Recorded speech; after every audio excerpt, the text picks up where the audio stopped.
marketing, oh, here we go, content marketing world, 3 days, 7 keynotes, 156 sessions, of which we probably attended, I don't know, I lost count, 40 or 50 or something like that. So it was awesome. A great opportunity to mingle with, really some of the leaders in the space, and also just everyday business people and marketers trying to kind of make their way through content marketing, which, as you know, is evolving so quickly. Words from the godfather himself, Joe Polizzi, who, as most of you will probably have lots to say on the topic, and I'll let him do the talking. The number one thing that content marketers are thinking about, breathing, that they get up in the morning, I want them to think about who their audience is, what are their pain points, what are their needs, and how are we attracting more people to be part of our group, our tribe, and how do we keep them engaged over and over again. If we build a loyal and trusted audience, we will not only sell more of our current product, but we will create new revenue streams that we never imagined before. And that's what we need to focus on all day. So build audiences, and if you think it's something else, it's not. It's all about building your audience. Okay. Relying on accessing someone else's audience is risky business. So we know that today, so many of the big players, particularly, the Facebooks of the world, the Amazons, the Googles, etc., really control the marketplace to some degree. And as marketers, what we're doing is relying and having often to rely on other people's audiences to get, share of voice, to get the eyeballs, to get the kind of, our messages out there. The reality is that there's a really kind of flawed approach with this. We know that there's scrutiny over measurement errors. We can't validate often the views that we're getting. We know that we're paying over the odds for eyeballs, if you like, that we can't actually sort of validate. So how do we kind of solve this problem of constantly paying over the odds for maybe the chance to get viewability, to get awareness, to get reach, without actually, being able to measure and know for sure that we're achieving that.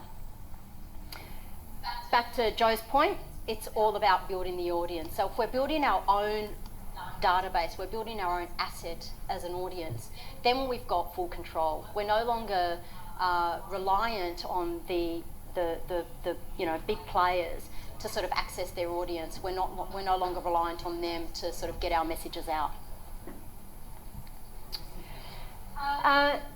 Robert Rose, who's a, you probably again all know him, very close to content marketing world, is the chief something or other at CMI. Talked, has some really interesting points of view and a little bit kind of forward thinking around really the change in the role of content marketing today. If we think about the media and sort of marketing challenge, it's really all about how do we get in front of more people? How do we get in front of more people more often, and really kind of build that awareness. So we know that finding audiences is sort of a high friction piece. So being able to get in front of audience is sometimes the hardest thing to do. Getting their attention then, so once we've got that audience, getting their attention, getting them to pay attention, so we can buy access to an audience, but then how do you get them to pay attention to what you're actually doing? And then how do you hold their attention and engage them for the short, medium, long term? He talked about, this is a little bit sort of out there, but he talked about the shift in content marketing really, and the shift in sort of audience as a business strategy. And he talks about the concept of, back pre-digital, obviously mass media was the only way that we could reach audiences. You kind of put together a, super expensive ad campaign typically, you go out to market, you buy eyeballs, and then you sort of exit. So it's very much sort of an up and down, buying attention for a period of time. No kind of sustained process for engaging and building your own audience as an asset. Digital came along, we had access to audiences directly, we could circumvent the media to a degree, we can go out through, direct channels or semi-direct channels like Facebooks and LinkedIn's and all the rest of it to try and have a one-on-one kind of engagement with the audience. But that's sort of still flawed. It's still about, reaching a broader group on someone else's channel. So we're not actually owning and building our own channels. Robert's view is that the way that this is moving forward is actually being able to build marketing and build audiences as a business strategy and build content as a strategy. And what that means is sort of thinking like a media company. So what are we doing to actually invest in building audiences? That we, there's a bit of hard work there's a lot of hard work in fact to do that in the early days, but if we're building sustained value, we're engaging at a deeper level, we've then got an asset that we can absolutely monetize in many more ways than we're able to at the moment, because it's an audience that is engaged with us, with our brand that we control. Marketers, our job is always to access audiences. It's to maximise reach, minimise the frequency. The key point here is that audiences are not buyers. So we're not talking about how do we get in front of more customers or potential customers. It's about how do we grow a broader marketplace that we can then turn into or we can monetize in different ways, maybe not in ways that we currently think about how we drive revenue. Does that make sense? Some of this is a little bit... So if we take some examples that most of us know about, and building trusted audiences and thinking about marketing as a media, then some of the big examples, Mondelez, they're in the food business, right? But they're actually a publisher, so they're getting into the media space. They're buying publishing assets. They're getting into the space of actually owning audiences, and using that to not push product, but to actually demonstrate value, to build value with audiences that then they can kind of grow in different ways. We're all familiar with CMO. Obviously, it's a media asset owned by Adobe. It's all about helping. It's all about helping CMOs and helping marketers, find new value through marketing, and they're using content to actually demonstrate value and to show purpose, and in doing that, they're elevating their brand. They're creating different opportunities to drive revenue. Red Bull, really classic example. Red Bull, the drink, everyone knows it, but we also know them as probably one of the biggest content marketers. They launched a magazine some time ago, so they got into the sort of publishing space. I think it's called Red Bulletin. It publishes to something like 10 countries, I think, in 5 languages, distributes 2 million a month. 500,000 of that is paid subscribers. They actually sell content to publishers, to other publishers, and they're not judged. So that division of the business is not actually judged on how many cans of Red Bull they sell. They're judged on that unit has to make money on its own 2 feet. It's got to make revenue. It's got its own P&L. So it's actually running a separate business within a broader brand. Of course, there's some halo effect there, and by doing all the things that they're doing, they're creating value for Red Bull, the primary company, but they're running this piece as an asset within its own business, driving its own revenue stream, creating other value, events, sponsorships, the rest of it. What does audience value look like? What does that mean? If we take a typical kind of funneled approach, we've got subscribers. So people that subscribe into an audience, that's an addressable market that we have to deal with. And that's kind of the first level. It's just getting people, traditionally on our database, they're an addressable market, so we can talk to them directly. The next level is then, obviously, it's a targeted audience. So they meet some kind of business criteria that we deem is appropriate for us. The next level then is they're actually engaged. They're exchanging value with us. They value what we do, and they're happy to kind of continue in that sort of relationship, and they resonate and they take action. The ultimate, I suppose, is this idea of a trusted audience, where we're constantly able to learn more about them, and through learning more about them, offer additional value which can be monetized, which we can drive more revenue from, which we can then start to sort of demonstrate how marketing operates as a revenue center and not as a profit center. And I guess that's really what's driving all of this. For us, At TSM, we kind of focus on marketing driving profit, marketing driving growth. That's our focus. And so for us, this kind of really resonates, because how is it that we can translate marketing to being just a cost centre to actually showing and demonstrating value in a business, being able to actually drive new revenue streams that weren't available previously. That's, I think, the opportunity for marketing and for content marketing particularly. And we'll go into some examples of how this works a little bit later. So, some myths busted. Content marketing is not advertising. I mean, most people in this room know that, but let's kind of walk through it. We need to be thinking about content marketing, this came out again and again, as a product. It's not a project, it's not a campaign, it's not something that we do one quarter and forget about the next. It's actually a product. In the same way that you think about any product development, it's supported by campaigns. It creates other campaigns off the back of it, and it creates value on its own. So it's got to sort of stand alone and be able to generate its own value.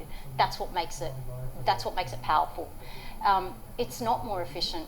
I hate to break it to you. Anyone who's started content marketing knows that it's actually really hard to do. It's hard to do well. It's hard to do consistently. It takes time to build the capability, to build the learnings, to build the insight that actually makes it great.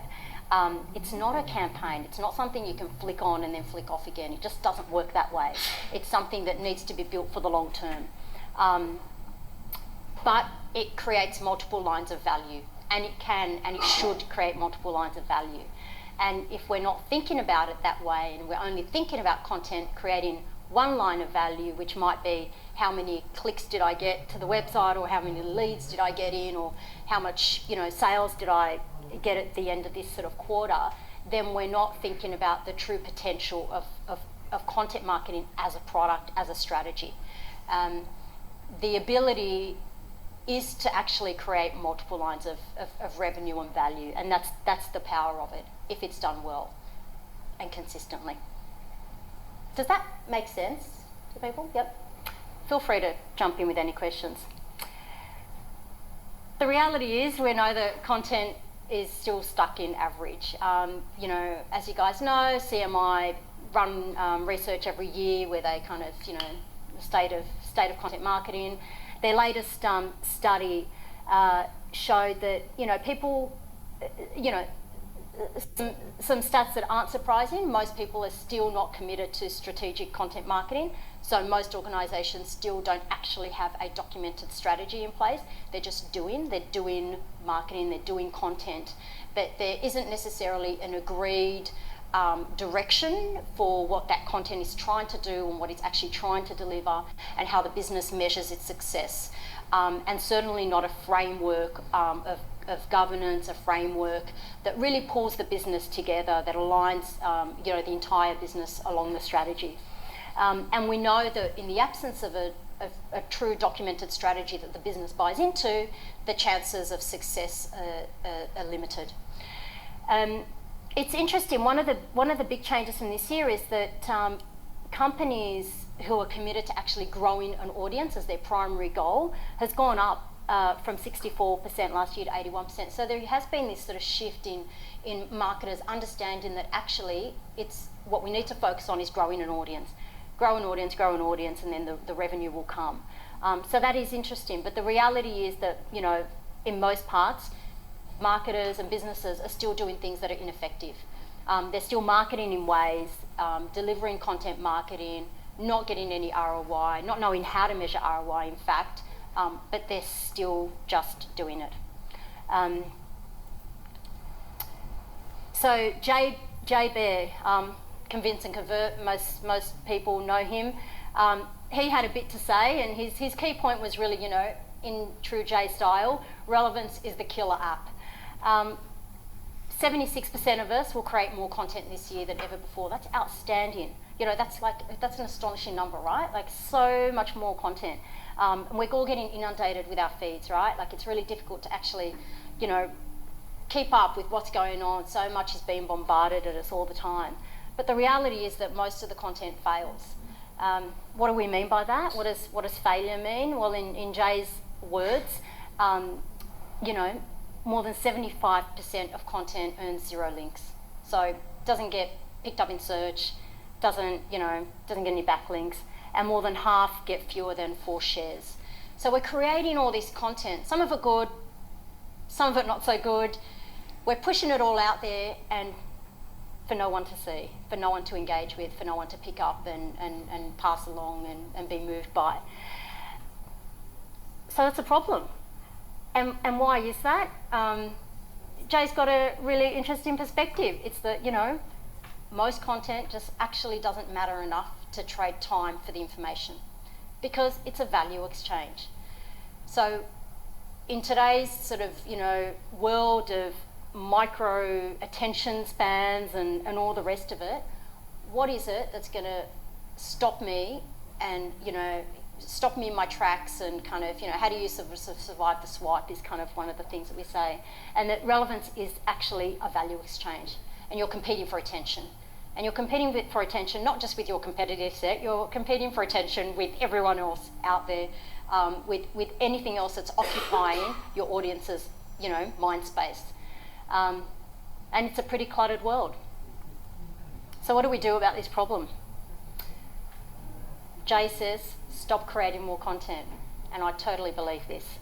Let's, create more value. Don't create more content, just create more value with the content. And one of his suggestions, and something that we do try and, work with clients on, is thinking like a TV network. So going back to that media idea, thinking about creating episodal content, things that string together, that have a theme, consistent formats produced at regular times and frequencies. This is just kind of one example of a way to think about content.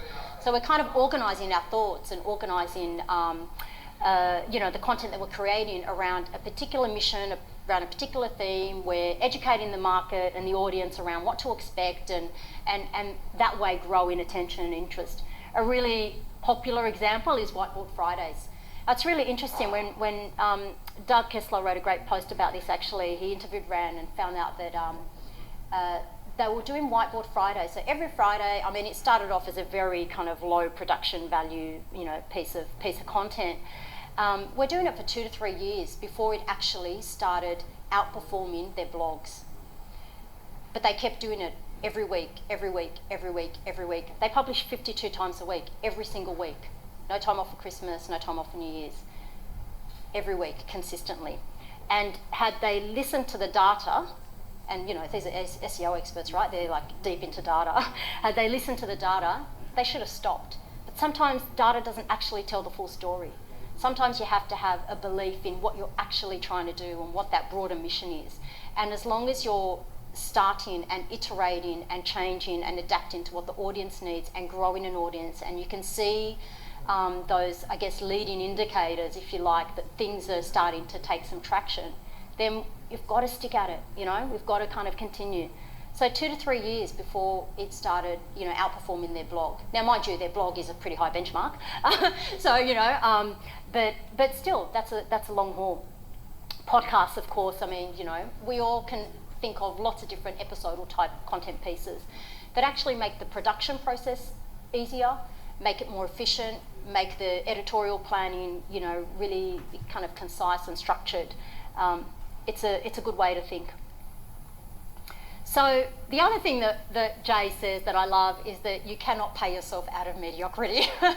So no amount of paid media will fix mediocre content. So stop amplifying bad content. Now, what does bad mean? In this context, it's actually about taking a step back and looking at your content. Let your content stand on its own 2 feet first. Figure out what's actually working. Of all your content pieces, what's performing? The things that have some organic and natural interest, amplify those. Put your media dollars behind those. So turn a 6 out of 10 content into a 9 out of 10. Don't try and turn a 2 out of 10 into a 6 out of 10. That's just madness. So be really purposeful about your paid strategy as well. I'll leave it there. And amplify from the inside out. So let's not get too focused on, engaging all these influencers. I mean, they are important, but engaging all these influencers and buying audience and buying share of mind, start with who you know. Start with your staff, start with your internal advocates, start with your kind of customers, people that already know you and trust you, that have an audience of themselves, of their own, and amplify from the inside out. Start that way, and the growth can be a little bit easier. Doug Kessler. I have a bit of a professional crush on Doug Kessler. He's awesome, from Velocity Partners in the UK. He delivered a great presentation. They focus more in B2B, but his talk was about both. And his whole premise is, we need conventions. We all work within certain conventions and rules, but let's not be slaves to conventions, and particularly in B2B. How many B2Bs are there in the room? Yeah. In B2B, often we err on the side of caution. We're quite conservative. It's a more complex sale. It's relationships. There's a big sales team typically involved. There are a lot of things that we need to, consider, sometimes more over than B2C. But Doug says, let's not be slaves to convention. What does that mean? He says, as marketers, it's our job to understand what those conventions are. So what are the conventions in our marketplace, in our industry, in our company, in our business? What are they? What are those kind of, boundaries? And, let's play with them a little bit. Let's kind of push and test some of them. Let's not play too safe. Because playing too safe sometimes means that what we do is we end up erecting, so to speak, the marketing defence barrier. And what he means by that is that, intrinsically, if we're all honest with ourselves, most people believe that marketing lies. If they see kind of marketing kind of coming through the door and by way of content or campaigns or messaging, a little bit of a barrier comes up, right? A little bit of the kind of shield comes up. It's like, I'm a little bit skeptical about this. I don't know if it's if what I'm hearing is the absolute truth. Because deep down, everyone hates marketing because marketing lies. And we've trained the audience to know that marketing lies. So from, way back when they were advertising, using doctors to advertise cigarettes back in the, whenever it was, the 1800s or whatever it was, or, the benefits of this, and using kind of, marketing has a tradition of over-emphasising the truth, kind of ignoring the negativity and amplifying the positivity and all of these sorts of things. So if marketing is all about the brand and it's free to lie and it's, overly optimistic all the time and it's one-sided and it's very sales focused and it's all about the brand and it's interrupting value, then content marketing has a bigger opportunity. And content marketing is absolutely 100% about the audience, not about the brand. We can tell the truth. It's okay to tell the truth in B2B. It's okay to admit that not everything is perfect, that we're fallible. How do we humanise B2B in a different way? How do we actually make B2B more authentic and more approachable? It's utility led. It's about the buyer having power. We know the importance of that, and delivering true value. Now, some of the language in here may offend, but what this is, if this plays, what this is talking about is the fact that what this is talking about is that, it's okay for marketing to bend the rules, to play within conventions. Holy fucking shit!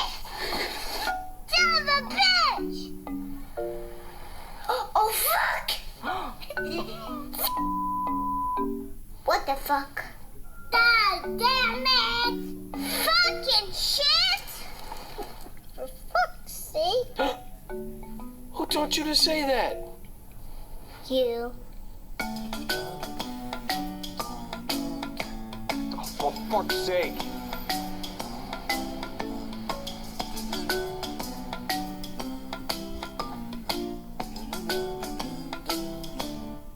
Smart. On that one. Okay, But this idea that it's pushing the boundaries, it's unexpected, and that's what makes it great. Actually, that's what makes it great. I'm not suggesting that everyone go out and start putting F words in their ads and their content, but within your within your industry, within your market, what boundaries can you play with that mean that you're actually able to get some attention, that you're able to resonate and really kind of strike a chord with your audience that they can relate to, and that's really important, particularly I think for B2B. Okay, so we'll jump into sort of ROI. Big topic of conversation. There were loads and loads of things related to ROI on different levels. To be honest, what we know is ROI is really difficult to deliver, to achieve, to measure for marketers. It always has been, by the way, right? It always has been. But now in the digital age, it's becoming more and more important and expected. CEOs, executives expect that marketing can show return on investment. And by return on investment, we mean revenue, right? Typically, or leads, or whatever that is. But, how do we do that? Because we know it's a challenge. We know that most of us can't do it well. We know that we're inundated with data, but the ability to make sense of that data and make sense of it in a way that's commercial and working out, well, what are the data points to actually look at? What are the things that do make a difference? Let's not get confused by looking at all the data. Let's focus on the measures that actually count. What do we do there? So, content marketing measurement is hard. There are hard ROI and there's soft ROI, and it's important to understand that there's a mix of both. So, what does ROI even mean? For B2B, usually, in the vanilla sense, it means leads, it means revenue, it means pipeline, it means sales. That's, pretty common for a B2B environment.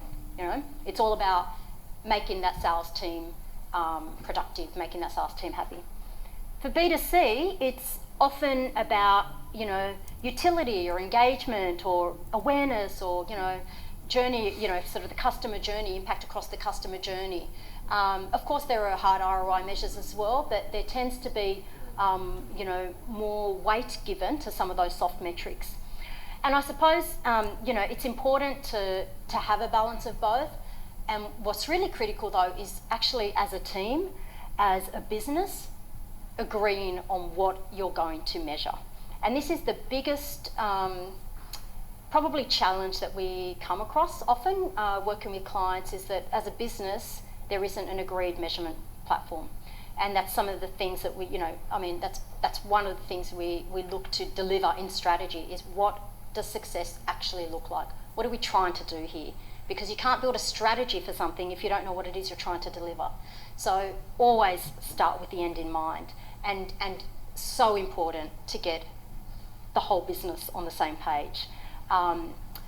Because as we'll discover in a couple of case studies coming up, you constantly have to sort of, market the marketing, right? Constantly have to sort of fight for your next meal, fight for that extra bit of budget. So, case studies, let's get into the fun stuff. First one we'll talk about is SAP. This is a pretty quick one. B2B, common B2B, not unusual that most of their content is about product. Product. Only a small 6% is consumer content. That's kind of the antithesis of content marketing, right? About the brand, not about the customer. So one of their ad campaigns, Run Better with SAP, cost about 200 grand, 99% bounce rate, not great. It was an awareness campaign, so no real conversion metrics, no search traffic, because no one's searching for an ad campaign really, unless it kind of goes viral and, then everyone wants to check it out. And no social shares. The Digitalist, which is a content asset, a content hub built by SAP, their goal is to help executives understand technology, drive business innovation, etc., etc. By contrast, completely content-driven, audience-driven, cost 100 grand, half the budget of the ad campaign, 70% engagement, circa 1,000 conversions over the course of a year, so tracked back to subscribers or viewers of that that content hub. 50% of traffic comes from search, so they're driving content that's been found in search. and that, so people are looking for answers to questions. They're coming up with the SAP articles and they're driving back to the site. 10% social shares. That's an example of content marketing done well. Thinking about the audience, not talking about the product. The flow-on effects of product and revenue and sales will come, and we'll talk about another example that demonstrates that. But I just thought that was quite a poignant contrast. How about this crew, hey? Any guesses for what industry this is? Nailed it, yeah. Good old finance. Conservative business. American Funds, Capital Group, some of you guys know this story. These guys came in, so the business, the team from Capital Group came in and presented their case study. I wanted to share, we go a little bit deep on this because, they were generous enough to actually, honestly lift up the hood and share their data, share their insights. It was a really practical case study, which I love, because often as marketers, you just don't get that. And so I really wanted to kind of share this. American Funds, super conservative financial services, group, compared him with the big guys like, Vanguards of the world and BlackRocks and all the rest of it, positioned in their thought leadership sphere, 10 plus, whereas all the others are in the kind of top 3, top 4. So, there was a bit of a problem. What they wanted to do is, the marketing team wanted to build a content brand. And I love this quote from Andrew Davis. Content brands are created for an audience. Branded content is created for a business. That distinction I thought was really nice. So it's not enough just to write a blog and, weave your product into it and the brand into it, and this is how we support. That's still branded content, but content brands are all about the audience and completely selfless, I suppose.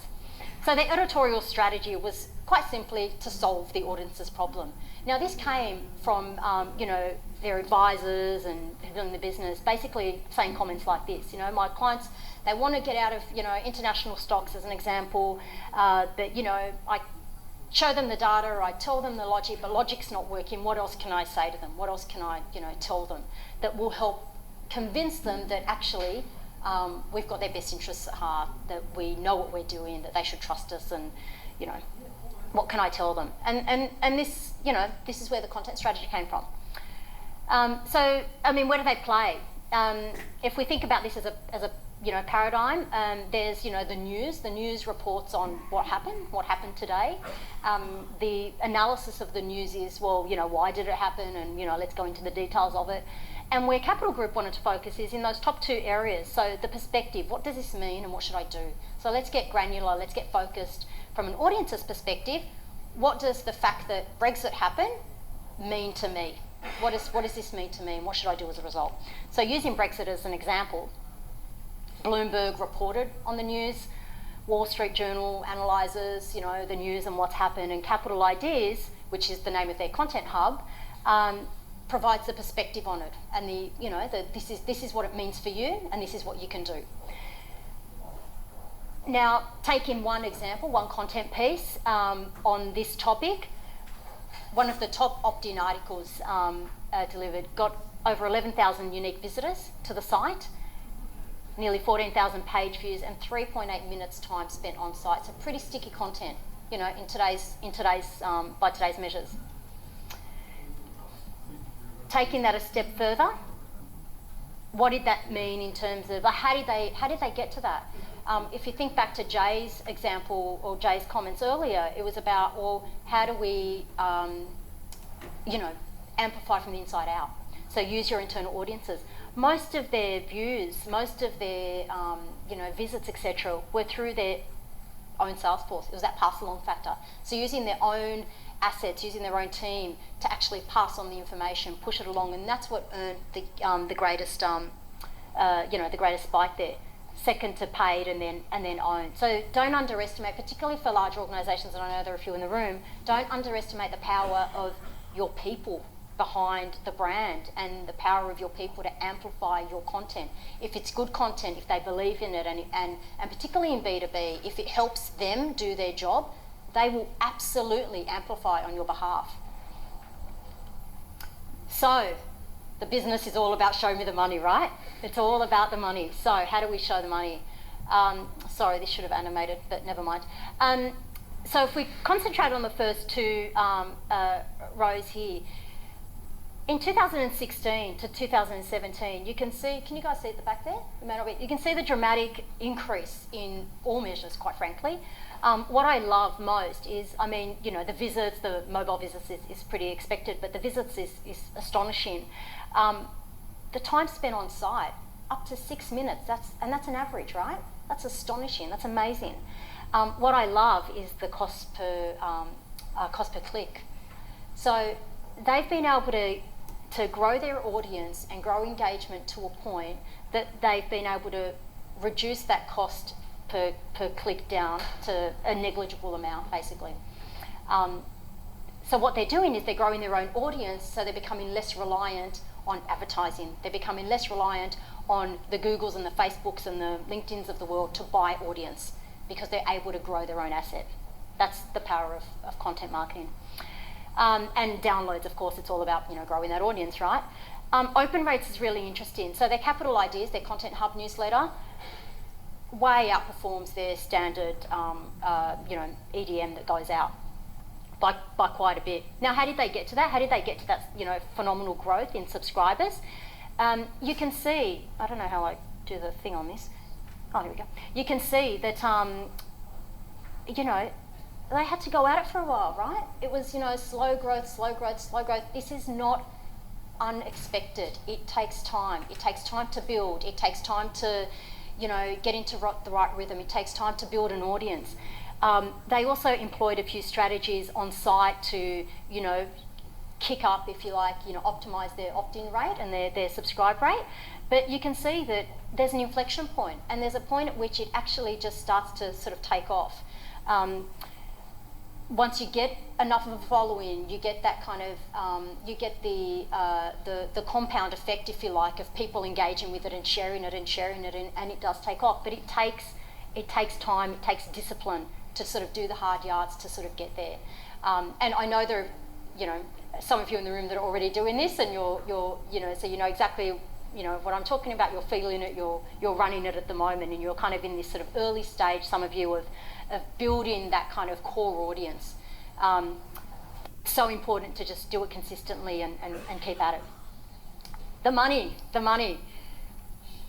They can actually, they can attribute $100 million, $100 billion, I should say, $100 billion in investable funds back to that Capital Ideas. So the audience that's engaging with that are actually then investing money. So they're buying the information. They're trusting, you know, Capital Group. They're believing what they're saying. They're reinvesting their funds. They're actually, you know, they're spending money. There are some other stats which I don't have in here. I can't remember the source actually. Something like, I can't remember the source, so apologies for that. But you know, data that shows that, you know, for one particular brand, their subscribers have 9 times more value in terms of revenue value than non-subscribers. They can actually demonstrate that. So there is value in growing an audience. And this is just for the core product, right? This is not any other monetization. You know, there are lots of ways you can then, once you've got an audience, that you can monetize the audience. Some of you in this room do that. There are lots of ways to do that. But this is just off a core product. So the advice from the team, they were very generous with their advice, was focus. Just focus on creating an owned platform, an owned, you know, property that's targeting a particular audience, and just start. So it's not going to be perfect when you start. It's not going to be elaborate probably when you start. It's not going to be sophisticated. But pilot it, make small steps, iterate, just actually get going, because it's only through experimentation that you'll work out what's working and what's not. Create a newsroom, we've all heard this, but create a newsroom, and the idea here is not to necessarily physically create a newsroom, but this concept of having an organising framework around your content. So actually have someone who owns the content, owns the editorial strategy, isn't swayed and influenced too much by the whims of the business, so that you don't get caught up in knee-jerk reactions of just wanting to sell, sell, sell. Really kind of put that editorial hat on and be true to the mission of the brand, the content brand that you're building. Provide value to the audience. It will return itself in spades. And identify those champions in the business. That's what these guys did. So they went, it was like hand-to-hand combat, they referred to it as. Actually going in and talking to key, advisors and salespeople in the business, selling in the ideas, showing them how to use it. They now use, so some of the bigger advisors use the platform in their sales presentation. They actually use it and they talk about the commentary in the context of, the editorial that they're putting out there. So actually sell, market the marketing, right?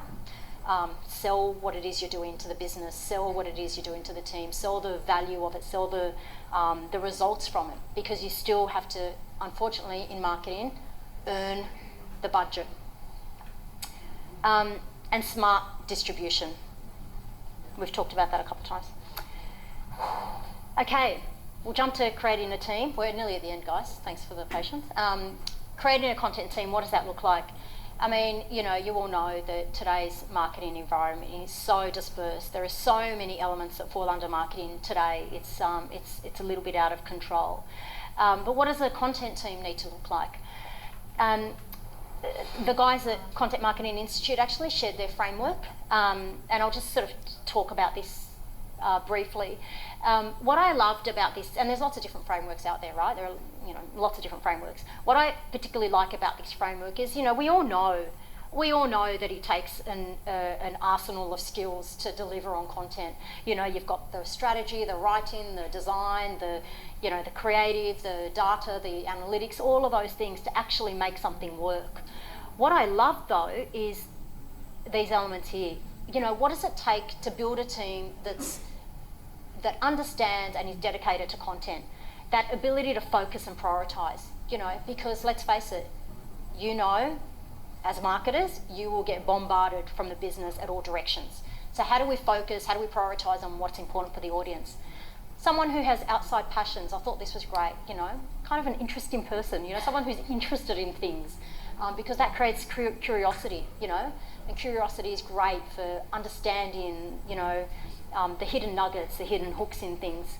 Someone who can actually take feedback, constructive feedback, because you'll get plenty of it, right? Everyone's got an opinion. And a bit of a whatever it takes attitude. So willing to sort of go that extra mile, willing to, work outside the boundaries, and some versatility. In terms of the mindset, this empathetic to the audience is really important. So constantly wearing that audience hat. What is it that the audience is going to get out of this? I understand the value for the business, but what's the value for the audience? Because if we stop creating value for the audience, guess what happens? We lose the audience. And that's the very thing we're trying to build. Differentiate content. How does someone with an editorial and content marketing mindset look at something and say, what's the spin on this? What's the hook? What's the angle that's going to get interest? How can we look at this slightly differently? How do we differentiate ourselves from all of the others who are pushing the same content out? They understand the impact on the business, so they've got a bit of a commercial head on their shoulders. They're not completely in the art of it. There's a little bit of the commerciality there. Storytelling, obviously, really important. So whether it's a designer or a writer or a strategist or whoever it is in that content team, they understand the art of storytelling. And experimentation, let's face it, we only know through trial and error and through learning. We take best practice and we, deliver that, and then we iterate and we make changes along the way. So I just thought that was a really great framework, I suppose, for thinking about, well, what makes a good content team? Because it's not just about the skills, as we know. It's often about the type of people in the team and their attitude and their behaviour and the way that they engage. The Capital Group shared what their team looked like, so I thought it was worth, putting up that example. So when they first started, it started very slowly. It started, as a kind of a smaller piece. Scripps SJR is their agency, their content agency. They provide the kind of content production, the design work, etc. And then once they started getting some success and they realised that, you know what, there's actually some, you know, there's something in this thing called content marketing, they broadened out the team. Still, SJR is still very pivotal, so they provide a lot of the services, but they've built more of this newsroom idea. And I'm not suggesting, and I actually don't know, to be honest, I don't think these are individual people. It might be that one person wears 2 or 3 hats, right? That's just the reality. It might be that some of them are probably freelancing and contracting. That's the reality of today, is that it's a hybrid model. So typically it's the brand does some things, an agency does some things, you know, that's the way that we build a content team these days, particularly in the early days, to provide that support. I just thought that was an interesting example because it's a real life brand. Closing thoughts, last slide. Well done for hanging on. You know, just some quotes that I thought were great that, you know, sort of took out from a few of the sessions. Market your values instead of your products. Don't be a zombie. Zombies all look the same. I just think that's hilarious. So, you know, how do we differentiate? How do we actually show value? Doug, loosen up, find a voice. B2B content doesn't have to be boring. Let's have a little bit of fun within you know, a remit. GE, Linda Boff, CMO at GE are big in content marketing, as you know, the leaders really in the space. I don't believe in taglines anymore. GE focuses on showing up as a person, not as a company. I think that's great because it's so important in B2B. How do we be, you know, people resonate with authenticity, right? They resonate with people. So how do we turn a brand into how do we personify a brand? How do we humanize a brand? You know, in GE's case, it's about embracing their geekiness, and they've got some great examples and shared some great examples and ads that they've done that delivers on that. Frank from Adidas, commit yourself to the long run. It's a marathon, it's not a sprint. Don't rush the process. Take your time, build the strategy, build your team, do the legwork. It's, you know, and can't emphasise that enough. I think, you know, unfortunately, you know, it has been a buzzword for a few years, content marketing, and people jump in thinking, okay, let's just punch out all this content and you know, the revenue will come. It just doesn't work. It just doesn't work that way. And it's getting harder and harder. It's getting more expensive because, you know, finding audiences and getting audiences is becoming more expensive because the big media players control them. So how do we disrupt that? How do we start building our own assets? That's it, guys. Thank you. I mean, that was really just a very high level, I mean, you know, tried to go deep in 3 kind of areas. So, you know, audience, thinking of content marketing and thinking about growing an audience, ROI, what are the things we need to think about and what does the team need to look like? All manner of topics were discussed. Storytelling, creativity, you know, like nitty-gritty things on analytics and data, how you actually create an editorial plan, like, you know, all of these details were discussed. I mean, you know, so it's impossible to obviously share all of that in one small session. But if you've got any questions, please do feel free to shout out. Big thanks to Luke and the team for doing this live stream. We'll share his details as well if you guys want to take advantage of that. It's recorded as well, so it will be available on demand. So we'll send you the link. You can share it along with your teams and sort of, you know, play it back if you like to. We'll also share those videos, so apologies for those not working. Massive fail on our part, never mind. And yeah, follow us on LinkedIn. That's kind of our channel of choice.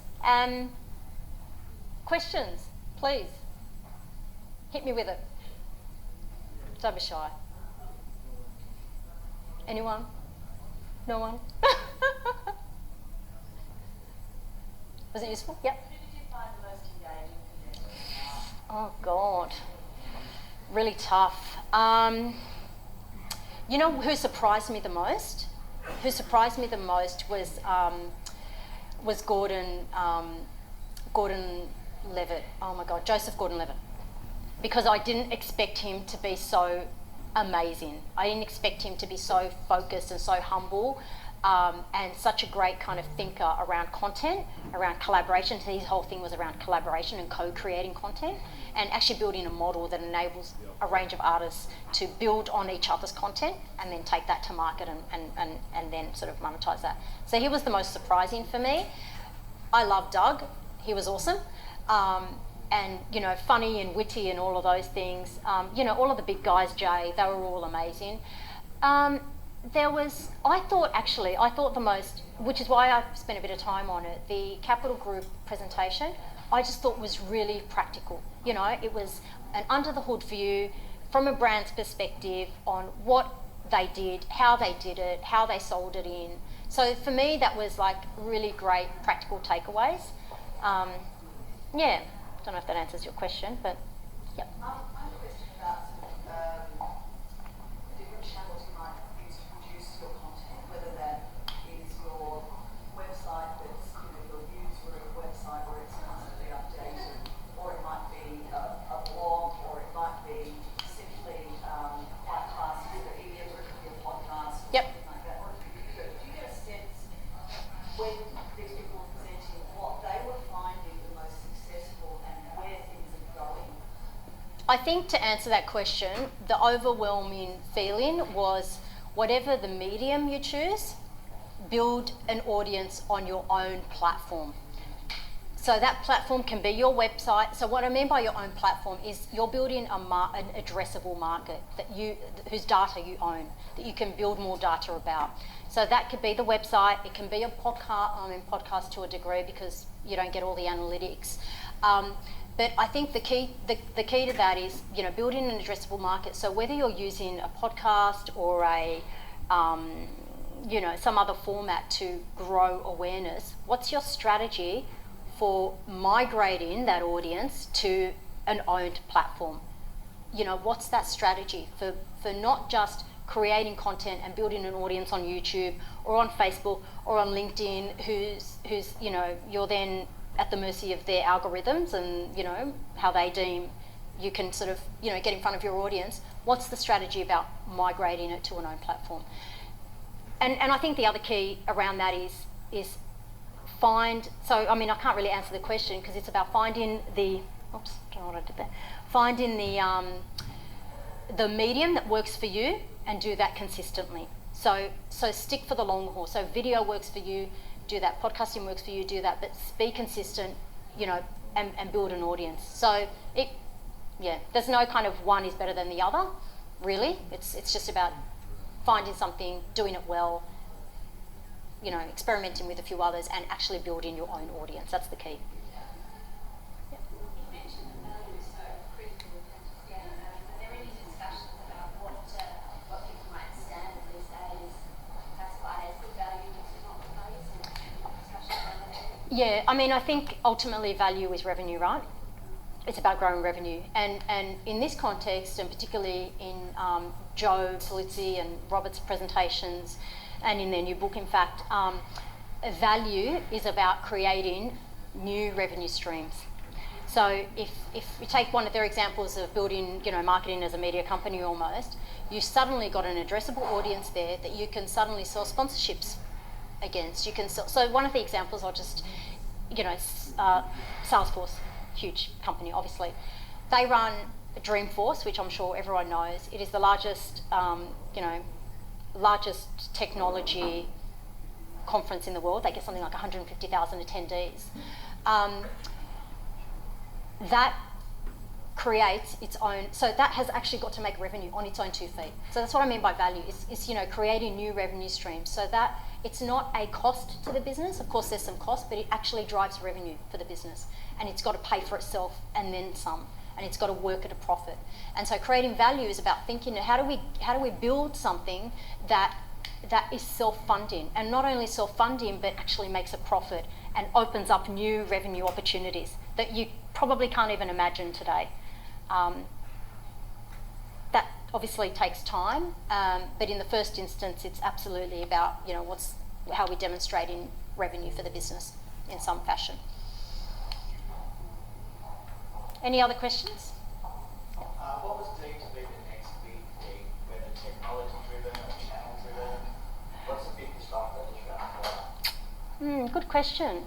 There wasn't a lot of talk about disruption, to be honest. I mean, obviously, you know, obviously digital was discussed a lot. The reality that the Facebooks and Googles and Amazons of the world are starting to basically own audience and the, you know, as brands, as marketers, we're at the mercy of the four giants, basically. And so that was probably discussed as the biggest threat, is, you know, almost as, you know, that's actually, that's happening. We can see it happening. We can see it coming. So what are we doing to mitigate that threat so that we're not reliant on those big four basically determining how we can reach audiences? That, you know, so it is all back to the audience. I mean, that was a big theme of the conference, but I suppose not so much a big tech piece or whatever, but how do we mitigate this threat of these four giants basically owning the distribution? Because that's the reality. That's what's happening. Yeah. If you're a team of one, so strategy is the most important. What other aspects can you sort of cut it down to? So like, I don't know, 3 manageable ones that you should absolutely be focusing on if you don't have that much time. Yep. I mean, so I think, especially if you don't have that much time, I think being super clear on what your strategy is, what you're trying to deliver, being very clear about your audience, who your audience is, and you know, starting with a smaller audience to start. You know, let's not pretend that everyone is our audience. Who's the primary audience? And you might want to focus on 1 or 2. You know, don't try and do too many things, so choose 1 or 2 channels. Like, you know, actually just narrow down the scope. So keep it narrow, try 1 channel, try 1, or, you know, like, and build some confidence in doing that, build some success, almost pilot it in a way, that you can then use to demonstrate back to the business, showcase some results, and use to basically, you know, ask for more help, ask for more resources. That's what I would do. Less is always more. Less is always more. And especially in content. So, you know, less platforms, less content, less audiences. Like, let's just focus. And once you start building some strength in that, it will naturally grow. Yeah. Anyone else? Okay. Well, thank you again. Thanks for coming. Feel free to take some food on the way out.